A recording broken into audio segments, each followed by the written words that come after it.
وما توفيق إلا بالله عليه توكلت وإليه أنيب. அளவில்லா கருணையாளன் நிகழ்தான் படிவன் அல்லாஹ்வின் பேரை கொண்டு ஆரம்பிக்கிறேன்.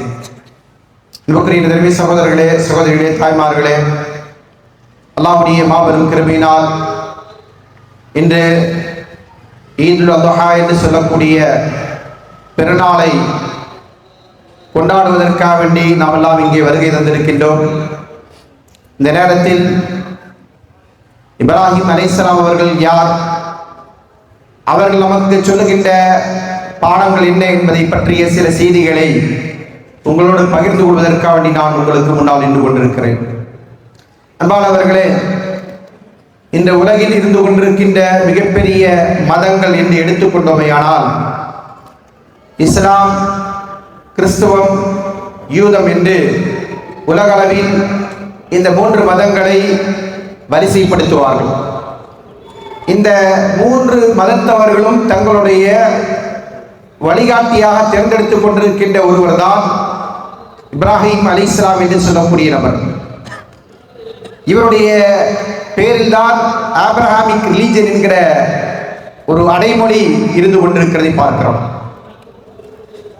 இஸ்லாம் ஆப்ரஹாமிக் ரிலீஜன், கிறிஸ்துவம் ஆப்ரஹாமிக் ரிலீஜன், ஜூஸ் யூதம் ஆப்ரஹாமிக் ரிலீஜன் என்கிற பேரில் தான் உலகத்தில் அறிமுகப்படுத்தப்பட்டிருக்கிறது.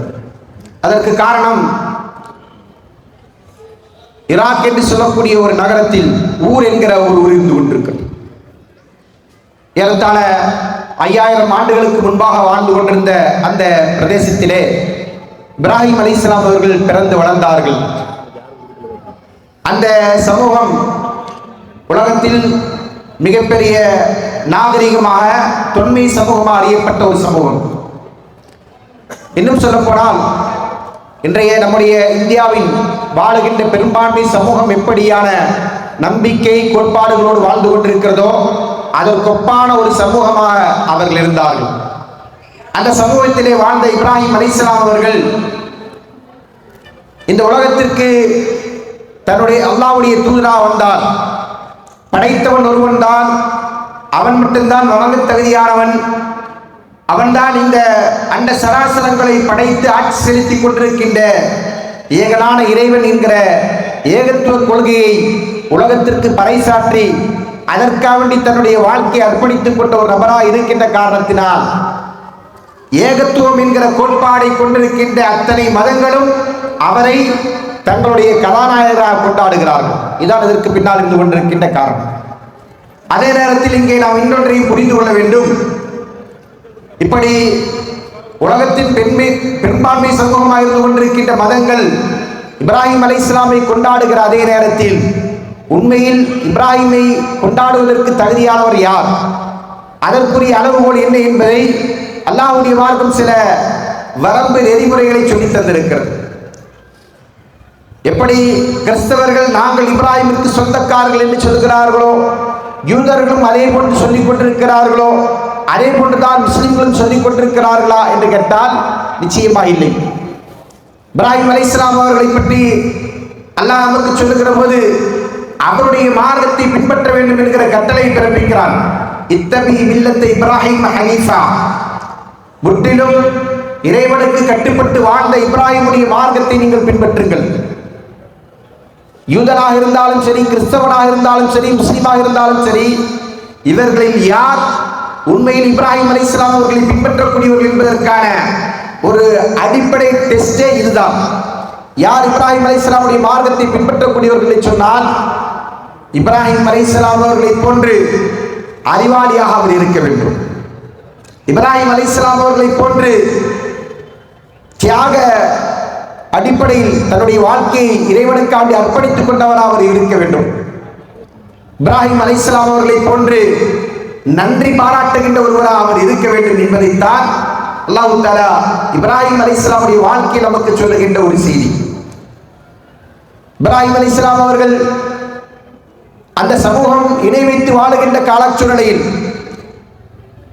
யார் இறைவன், யாரை வணங்க வேண்டும் என்பதை பற்றிய அறிவில்லாமல் அந்த சமூகம் இருக்கின்ற சூழ்நிலையில் அவர்களுக்கு மத்தியிலே வணக்க தகுதியான இறைவன், வணக்கத்திற்குரியவன் யார் என்று கேட்டால் படைப்புகள் அல்ல. மனிதர்களில் பெரும்பான்மையினர்கள் படைப்புகளை வழங்கிக் கொண்டிருக்கிறார்கள். எப்படி நம்முடைய சமூகமோ அதுபோன்றுதான் அந்த சமூகம் இருந்தார்கள். அதற்கு மத்தியில் என்ன செஞ்சாங்க? சந்திரனை பார்த்தார்கள், இதுதான் படைப்பாளன், இதுதான் கடவுள் என்று சொன்னார்கள். பிறகு நட்சத்திரங்களை கண்டார்கள், இது கடவுளாக இருக்கும் என்று சொன்னார்கள். பிறகு சூரியனை கண்டு இது எல்லாவற்றையும் விட பெரிதாக இருந்து கொண்டிருக்கிறது, சூரியன் தோன்றிவிட்டால் சந்திரனும் நட்சத்திரங்கள் எல்லாம் மறைந்து விடுகிறது, காணாமல் போய்விடுகிறது. எனவே இவற்றை எல்லாவற்றையும் விட மேலான இறைவன் இந்த சூரியனா இருக்கக்கூடுமோ என்று அந்த மக்களுக்கு மத்தியிலே அறிவார்ந்த ஒரு கேள்வி எழுப்பினார். இதெல்லாம் அவருடைய நம்பிக்கை அல்ல, அவர் ஒரு காலம் இந்த நம்பிக்கையில் இருக்கவில்லை என்பதை அல்லாஹ் தஆலா அல் குர்ஆனிலே மிக அழகான முறையில் சொல்லி காட்டுகிறான். வமா கான மினல் முஷ்ரிகீன், அவர்கள் இணை வைக்கக்கூடியவர்களில் ஒருவராக ஒரு காலம் இருந்ததில்லை. அதனால் அந்த வசனத்தில் காணப்படும். முன்னரும் இருந்ததில்லை. இதெல்லாம் அவர் சொல்லுகிற போது இதெல்லாம் ஆராய்ச்சி செய்கிற கோணத்தில் அவர் சொல்கிறாரா என்றால் இல்லை. அந்த சமூகம் அப்படியாக நம்பிக்கொண்டிருக்கிறது. அந்த சமூகத்தின் நம்பிக்கை போலி, அது தவறு என்பதை உணர்த்துவதற்காக அவர் நினைச்சாரு. அப்படி மக்களுக்கு பதிலே சொல்லிக் கொண்டிருக்கிறார். இது கடவுளா, இது கடவுளா, இதை பார், இது கடவுளா, இது எதுவுமே கடவுள் அல்ல. இவற்றை எல்லாம் படைத்திருக்கிறானே, இவற்றை எல்லாம் படைத்து தன்னுடைய கட்டுப்பாட்டில் வைத்துக் கொண்டு அவற்றை ஆட்சி செய்து கொண்டிருக்கிறானே, அவன்தான் உன்னுடைய கடவுள், அவன்தான் உன்னுடைய வணக்கத்திற்குரியவன் என்று இந்த ஏகத்துவ கோட்பாடை இந்த உலக சமூகத்திற்கு, உலகத்தின் பெரும்பான்மை சமூக மக்களுக்கு எடுத்து சொன்னவராக இருக்கின்றவர் தான் இப்ராஹிம் அலைஹிஸ்ஸலாம். அப்படியான ஒரு நபியை தான் நாம் என்ன செய்ய வேண்டும், பின்பற்ற வேண்டும் என்று அல்லாஹ் தஆலா நமக்கு அறிவுறுத்துகிறான். அந்த நபியின் இன்னொரு பண்பு என்ன? அல்லாஹ் தஆலா சொல்கிறான், இன்ன இப்ராஹிம கான உம்மத்தன் கானித்தன், நிச்சயமா இப்ராஹிம் என்பவர் அல்லாஹ்விற்கு முற்றிலும் கட்டுப்படுகின்ற ஒரு சமூகமாக திகழ்ந்தார். ஹனீஃபன், முற்றிலும் அல்லாஹ்வை மட்டுமே ஒருமுகப்பட்டு நடக்கக்கூடியவராக இருந்தார். வலம் யகும் மினல் முஷ்ரிகீன், இணை வைக்கக்கூடியவர்களில் ஒருவராக அவர் இருக்கவே இல்லை என்பதை அல்லாஹ் தஆலா சொல்கிறார். ஒரு காலமே அல்லாஹ்விற்கு இணை கற்பிக்காதவனாக படைத்தவன் ஒருவன் தான், அவன் தான் வணங்க தகுதியானவன், அவனையன்றி வணக்கத்திற்குரியவர்கள் வேறு யாரும் இல்லை என்று இஸ்லாம் சொல்லுகின்ற அடிப்படை கோட்பாடு. இந்த கலிமத்து தௌஹீத் என்கிற கோட்பாடை பொறுத்தவரையில் இதை ஒரு 1400 ஆண்டுகளாகத்தான் இந்த சமூகம் கொண்டாடி கொண்டிருக்கிறது என்று பெரும்பான்மை மக்கள் நினைத்துக் கொண்டிருக்கிறார்கள். ஆனால் உண்மை அதுவல்ல. இப்ராஹிம் அலைஹிஸ்ஸலாம் அவர்கள், முஹம்மது நபி ஸல்லல்லாஹு அலைஹி வஸல்லம் அவர்கள் பிறப்பதற்கும் அவர் நபி அனுப்பப்படுவதற்கும் 4000 ஆண்டுகள் 5000 ஆண்டுகளுக்கு முன்னால் வாழ்ந்த ஒரு மனிதர்.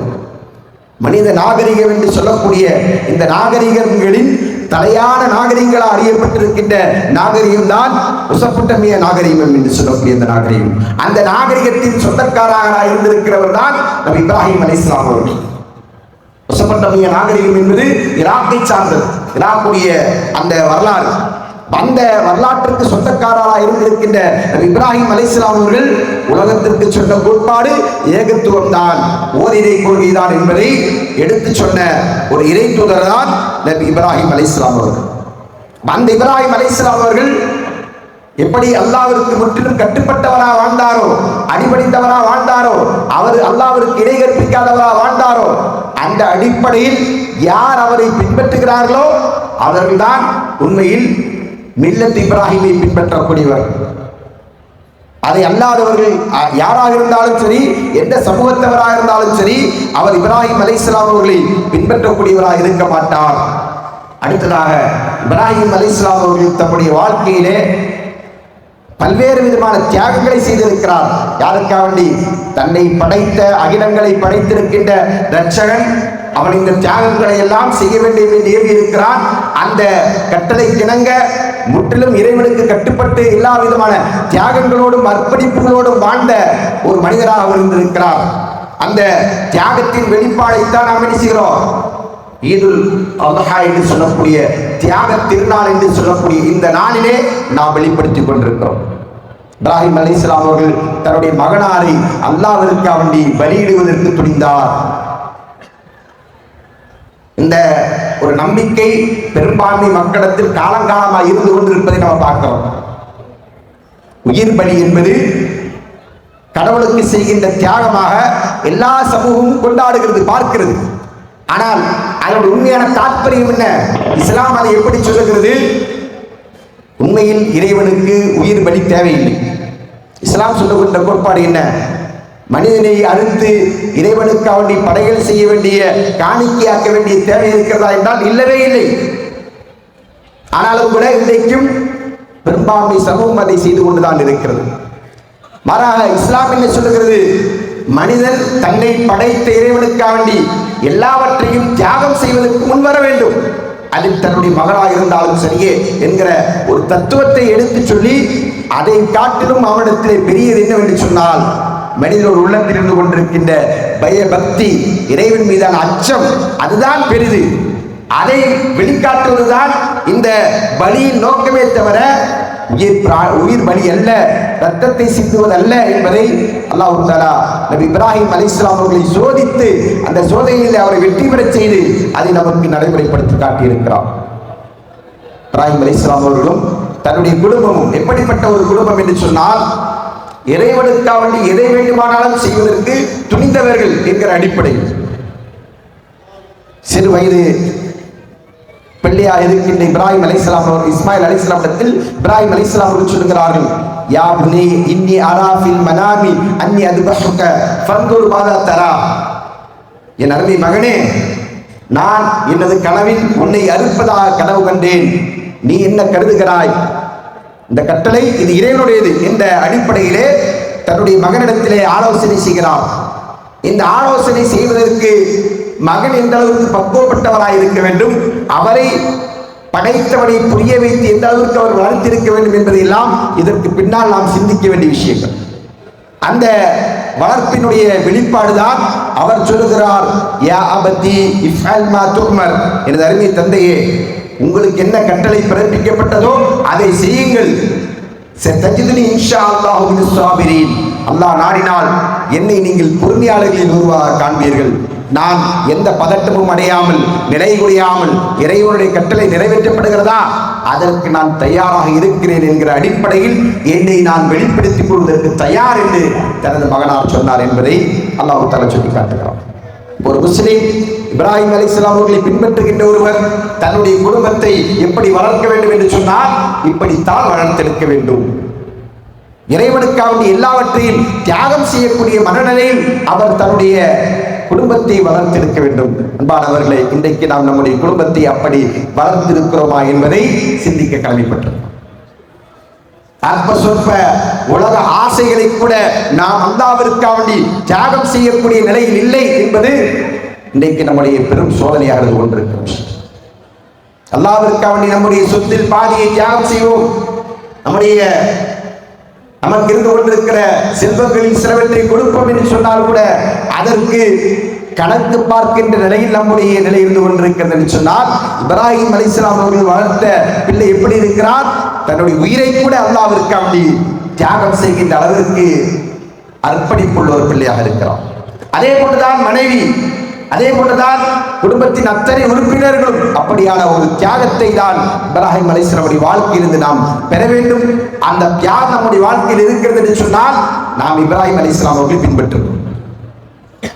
அடுத்ததாக அன்பானவர்களே, இப்ராஹிம் அலைஹிஸ்ஸலாம் அவர்கள் நன்றி பேணுகின்ற ஒருவராக இருந்தார். அல்லாஹ் தஆலா அவரை பற்றி சொல்லுகிற போது ஷாக்கிரன் லிஅன்உமிஹி, அல்லாஹ்வுடைய நியமத்துகளுக்கு நன்றி செலுத்தக்கூடியவராக இருந்தார். இந்த நன்றி செலுத்துதல் என்பது இப்ராஹிமுடைய வாழ்க்கை முழுவதும் நாம் காண முடியும். அப்படியான நிலை இன்றைக்கு நமக்கு இருந்து கொண்டிருக்கிறதா? நம்மிடத்தில் அல்லாஹ் தஆலா எத்தனை அருள்களை தந்திருக்கிறான், எத்தனை வளங்களை தந்திருக்கிறான், நலன்களை தந்திருக்கிறான். இன்னைக்கு நம்ம இந்த தொழுகையின் உரைக்கு முன்னதாக அறிவிப்புகள் செய்கிற போது எத்தனையோ நபர்கள் நோயாளிகளாக இருக்கிறார்கள், கேன்சர்னால் பாதிக்கப்பட்டிருக்கிறார்கள், மற்ற பல்வேறு விதமான உயிர்கொல்லி நோய்கள் என்று சொல்லக்கூடிய நோய்களினால் பாதிக்கப்பட்டிருக்கிறார்கள். அதிலிருந்து அவர்கள் மீண்டு வர வேண்டும் என்பதற்காக வேண்டி பிரார்த்தனை செய்யுங்கள் என்று நம்மிடத்தில் கோரிக்கை வைத்தார்களே. அன்பானவர்களே, நமக்கு அல்லாஹ் அந்த நோயை தரவில்லை என்பது நமக்கெல்லாம் தந்திருக்கிற அருள்கொடையா இல்லையா? சிந்திக்க கடமைப்பட்டிருக்கிறோமா இல்லையா? இப்படியான அருள்கொடைகளை, எண்ணில் அடங்கா அருள்கொடைகளை நாம் பெற்றிருக்கிறோம். அதற்கு நாம் அல்லாஹ்விற்கு நன்றி செலுத்தக்கூடியவர்களாக இருந்து கொண்டிருக்கிறோமா? எப்படி இதற்கு நன்றி செலுத்துவது? நன்றி என்கிற ஒரு வார்த்தையா என்றால் இல்லை. அவர்களே, அல்லாஹ்விற்கு நன்றி செலுத்துவது என்று சொன்னால் அதற்குரிய வழிகாட்டுதலை இஸ்லாம் நமக்கு என்ன சொல்லுகிறது? நம்முடைய வாழ்க்கை முழுவதும் நாம் அல்லாஹ்விற்கு நன்றி செலுத்துவது. நமக்கு அல்லாஹ் தந்திருக்கின்ற அருள்களை நாம் அதற்கு நன்றி செலுத்தக்கூடியவர்களாக வாடுகிறோம் என்று சொன்னால் நாம் அவனை தொழ வேண்டும். அவனுக்கு திக்ர்களை, துஆக்களை அவனிடத்திலே முற்படுத்த வேண்டும். அடுத்ததாக நம்மை சுற்றி வாழ்ந்து கொண்டிருக்கின்ற படைப்புகளுக்கு நாம் உபகாரங்கள் செய்ய வேண்டும். நம்மை சுற்றி வாழ்ந்து கொண்டிருக்கின்ற படைப்புகள் இருக்கிறல்லவா, அவர்களுக்கு நாம் என்ன செய்யணும்? தேவையான உபகாரங்களை, உதவிகளை செய்வதுதான் அல்லாஹ்விற்கு நாம் செலுத்துகின்ற நன்றி. இஸ்லாம் அப்படித்தான் நமக்கு சொல்லுகிறது. நாளை மறுமையில் அல்லாஹ் தஆலா அடியார்களை விசாரிக்கின்ற போது கேட்கின்ற ஒரு விசாரணை, நான் உன்னிடத்தில் பசியா வந்து நீ எனக்கு உணவளித்தாயா? நான் உன்னிடத்தில் ஆடை இல்லாமல் வந்து நீ எனக்கு உணவளித்தாயா? நான் உன்னிடத்திலே வந்து நீர் கேட்டு வந்து நீ எனக்கு நீர் புகட்டினாயா? இதையெல்லாம் கேட்கிற போது மனிதன் சொல்வான், யாரம் அந்த ரப்புல் ஆலமீன், அகிலங்களின் இரட்சகா, நீயோ எல்லாவற்றையும் படைத்தவனாக, படைப்பினங்களுக்கெல்லாம் மிக்க மேலானவனாக இருந்து கொண்டிருக்கிறாய். உனக்கு எப்படி பசிக்கும், உனக்கு எப்படி தாகிக்கும், உனக்கு எப்படி தேவை இருக்கும் என்று சொல்லுகிற போது அல்லாஹ் சொல்லுகின்ற வார்த்தை என்ன தெரியுமா? இன்ன அப்தி ஃபுலான், என்னுடைய அடியான் உள்ளத்திலே வந்து உணவு கேட்டு வந்தான், அவனுக்கு நீ உணவளித்திருந்தாய், என்னிடத்தில் அதை கண்டிருப்பாய். என்னுடைய அடியான் உன்னிடத்திலே வந்து நீர் கேட்டு வந்தான், உதவி கேட்டு வந்தான், நீ அவனுக்கு செய்திருந்தால் அந்த உபகாரத்திற்கான நன்றியை என்னிடத்தில் நீ பெற்றிருப்பாய் என்று சொல்கிறான். இப்படித்தான் படைத்தவனுக்கு நன்றி செலுத்து. அதனால்தான் நாங்கள் நினைக்கிறோம், இந்த ஈதுடைய நாளிலே பலிப்பிராணிகளை அறுக்கிறோம், ஆடு மாடுகளை அறுத்து பலியிடுகிறோம். அது நம்முடைய இறையச்சத்தின் வெளிப்பாடு. அந்த பலியிடுகிற பிராணிகளின் இறைச்சிகளை என்ன செய்கிறோம்? ஏழைகளுக்கு கொடுக்கிறோம், தர்மம் செய்கிறோம். ஏன்? இந்த தர்மத்தின் மூலமாகத்தான் அல்லாஹ்வுடைய அருள் நமக்கு கிடைக்கும். இந்த தர்மங்களின் வாயிலாகத்தான் அல்லாஹ்வுடைய அன்பு கிடைக்கும். அப்படியான நன்றி உள்ளவர்களாக நாம் நினைக்கிறோம் வாழ வேண்டும் என்றுதான் இப்ராஹிம் அலைஹிஸ்ஸலாமுடைய வாழ்க்கை நமக்கு சொல்லித் தருகின்ற பாடம். எனவே அன்பானவர்களே, இந்த பாடங்களை நம்முடைய வாழ்க்கையில் உட்கொண்டு கொண்டு வாழக்கூடியவர்களாக நாம் இருக்க வேண்டும். அதே போன்று இந்த நல்ல நாளிலே நாம் தான தர்மங்களை அதிகமாக செய்யக்கூடியவர்களாக இருக்க வேண்டும். அதில் குறிப்பாக அல்லாஹ்வுடைய பாதையில் செய்கின்ற தானங்கள். நமக்கு அதற்கான வாய்ப்புகள் இருந்து கொண்டிருக்கிறது. இந்த வாய்ப்பு அடைபட்டு விட்டால் நாம் இங்கிருந்து அல்லாஹ்வுடைய பொருத்தத்திற்கு உரிய வழியிலே தர்மம் செய்ய முடியும். அன்பானவர்களே, நம்முடைய மஸ்ஜித் மனார் என்று சொல்லக்கூடிய பள்ளி பல ஆண்டுகளாக அது வெறும் ஷீட்டால், தகரத்தால் மேயப்பட்டிருக்கின்ற ஒரு வாடகை கட்டிடத்தில் இயங்கிக் கொண்டிருக்கிறதை நாம் அறிவோம். அதற்கென்று இடம் வாங்கி அந்த இடம் இன்றைக்கு கடனாக இருந்து கொண்டிருக்கிறது. 22 லட்சம் ரூபாய்க்கு மேல கடன் செலுத்த வேண்டியிருக்கிறது என்கிற ஒரு தேவையை நாம் அறிந்திருக்கிறோம். நம்மில் ஒவ்வொருவரும் அல்லாஹ்வுடைய பாதையில் 10,000 ரூபாய் என்று கொடுத்தோமையானால் அது நம்முடைய ஆகிரத்துக்கு பெரிய ஒரு சேமிப்பு அமையும். அந்த சேமிப்பை நாம் இந்த உலகத்திலே நமக்கு சொர்க்கத்திலே வீட்டை வாங்குவதற்கான சேமிப்பு என்பதை அறிந்து கொண்டு அதை இந்த நல்லாளிலே நாம் கொடுக்க வேண்டும். அதே போன்று இயன்றவரை அல்லாஹ்வுடைய பொருத்தத்திற்காக வேண்டி ஏழை எளிய மக்களுக்கு அவருடைய தேவைகளை நிறைவேற்றுங்கள், அவர்களுக்கு தாராளமாக கொடுங்கள். அதெல்லாம் அல்லாஹ் நம்முடைய வாழ்க்கையில் பலமாக ஏற்படுத்துவான். நமக்கு அல்லாஹ் அவருடைய அருளை புரிவதற்கான காரணிகளை அமைத்து தருவான். அதே போன்று இந்த நாளிலே நாம் இப்ராஹிம் அலைஹிஸ்ஸலாம் அவர்கள் செய்த பிரார்த்தனையின் வெளிப்பாடுதான் மஸ்ஜிதுல் ஹரம் என்று சொல்லக்கூடிய அந்த புனித நகரம் இன்று வரை இருந்து கொண்டிருக்கிறது. இப்ராஹிம் அலைஹிஸ்ஸலாம் அன்றைக்கு பிரார்த்தித்தார்கள். அந்த பிரார்த்தனையின் வெளிப்பாடுதான் லட்சோப லட்சம் முஸ்லிம்கள் இன்றைக்கு அங்கே அல்லாஹ்வை வணங்குவதற்காக வேண்டி, ஏகத்துவத்தை வணங்குவதற்காக வேண்டி ஒரே குரலில் அங்கே சங்கமித்துக் கொண்டிருக்கிறார்கள். அதே போன்றுதான் நம்முடைய வாழ்க்கையில் பிரார்த்தனையின் முக்கியத்துவம் இருந்து கொண்டு பிரார்த்தனை நாம் கைவிட்டு விடக்கூடாது. அல்லாஹ்விடத்திலே கேட்பதற்கு நாம் தயங்கக்கூடாது. நம்முடைய தேவைகள் எது இருக்கிறதோ அதை எல்லாவற்றையும் சொல்லி சொல்லி அல்லாஹ்விடத்திலே கேட்பதற்கு தகுதியானவன் அல்லாஹ், அதை தருவதற்கு தகுதியானவன் அல்லாஹ். என்கிற நம்பிக்கையோடு நாம் இருக்கிறோம். நம்முடைய பிரார்த்தனைகளை கேட்க வேண்டும். நம்முடைய ஆரோக்கியத்திற்காக வேண்டி, நம்முடைய குடும்பத்தின் ஆரோக்கியத்திற்காக வேண்டி, நம்மை சூழ இருந்து கொண்டிருக்கின்ற நம்முடைய சகோதர சகோதரிகளுடைய நலனுக்காக வேண்டி, அதே போன்று இந்த நாட்டின் நலனுக்காக வேண்டி நம்முடைய பிரார்த்தனையில் இந்த நாடும் நலம் பெற வேண்டும் என்பது இருக்க வேண்டும். இந்த நாடு நன்றாக இருந்தால்தான் இந்த நாட்டில் வாழுகின்ற நாம் நன்றாக இருக்க முடியும். எனவே இந்த நாடும் நாட்டுடைய மக்களும் நாட்டுடைய அரசாங்கமும் எல்லாமே சிறந்த முறையில் இருக்க வேண்டும் என்று சொன்னால் அதற்கு நாம் அல்லாஹ்விடத்தில் இஹ்லாஸான முறையில் பிரார்த்திக்க வேண்டும். நம்முடைய பிரார்த்தனை மூலமாகத்தான் அல்லாஹ் தஆலா நமக்கு ஏதாவது உபகாரங்களை சேர்த்தருவான், நமக்கு ஏதாவது நலன்களை தருவான் என்கிற நம்பிக்கையோடு நாம் எல்லா விதமான தேவைகளையும் அல்லாஹ்விடத்தில் உருகி மன்றாடி பிரார்த்திக்கின்றவர்களாக இருப்போம். அல்லாஹ் தஆலா அப்படிப்பட்ட நல்லதொரு தௌஃபீக்கினை நமக்கு இந்த நன்னாளிலே வழங்குவானாக என்கிற பிரார்த்தனையோடு நிறைவு செய்கிறேன். அஸ்ஸலாமு அலைக்கும் வரஹ்மத்துல்லாஹி வபரகாத்துஹு.